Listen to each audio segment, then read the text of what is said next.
আসসালামু আলাইকুম দর্শক মন্ডলী, সবাইকে আমন্ত্রণ। আবার একটা নতুন প্রেডিকশন নিয়ে আপনাদের মাঝে উপস্থিত হয়েছি। আমি শাহাদাত হোসেন লিটন।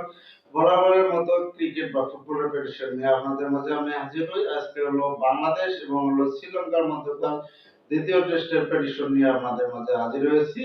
আমি আপনাদের সাথে নিয়মিত যে শাহাদাত হোসেন লিটন সেই।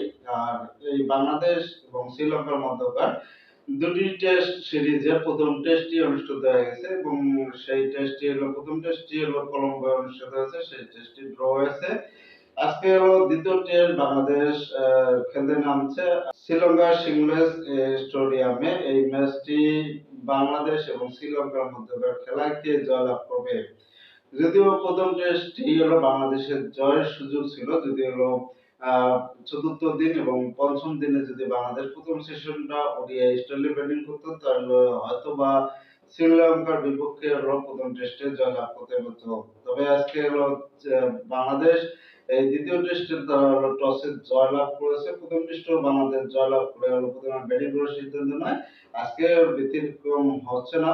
বাংলাদেশ টেস্টে টসে জিতে এখানে হলো নাজমুল হাসান শান্ত এদিন হলো তারা হলো ব্যাটিং করার সিদ্ধান্ত নেয়। বাংলাদেশে স্কোয়াডের আছে হলো মুমিনুল হক, নাজমুল হাসান শান্ত এবং হলো মুশফিকুর রহিম।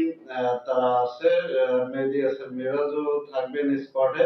আর নাইট রানাও আছে এই টেস্টে দেখা যাবে, ইবাদত হোসেন এবং খালেদ আহমেদ। তাদের পারফরমেন্স, জাকের আলী, তাদের পারফরমেন্সে আজকে এই দ্বিতীয় টেস্টে বাংলাদেশ কতটুকু সাফল্য এনে দিতে পারে, জয় নিয়ে ফিরবেন। আর আজকে এই দ্বিতীয় টেস্টটি হলো জয় ড্র হবে, সেটা আপনারা অবশ্যই কমেন্ট করে জানাবেন। তবে শ্রীলঙ্কা যেহেতু নিজেদের ঘরের মাঠ, তাদের হলো নতুন খেলোয়াড়ের অভিষেক হচ্ছে সোনাল দিসুসা। আহ, সে তো আস্থার প্রতীক হয়ে দাঁড়াবে শ্রীলঙ্কার জন্য।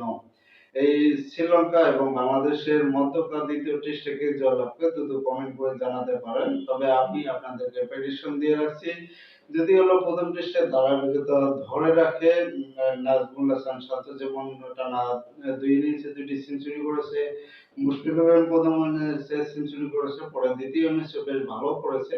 সেই ধারাবাহিকতা যদি ধরে রাখতে পারে, এই টেস্টেও যদি আমরা হলো দুইটা বা তিনটা সেঞ্চুরি দেখতে পাই, তবে হয়তোবা এই ম্যাচটি হলো বাংলাদেশ জয়ের সম্ভাবনাও থাকবে এবং ম্যাচের পাশাপাশি ড্র হওয়ার সম্ভাবনাও থাকবে।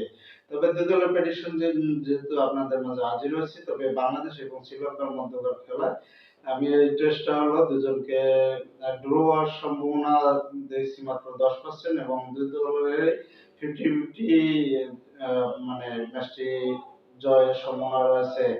আপনাদের মতামত আপনারা কমেন্ট সেকশনে জানাতে পারেন এই ম্যাচে কে জয়লাভ করবে। আবার হলো প্রথম টেস্টের মতো দ্বিতীয় টেস্টও বাংলাদেশের এই ধারাবাহিকতা ধরে রাখবে কিনা।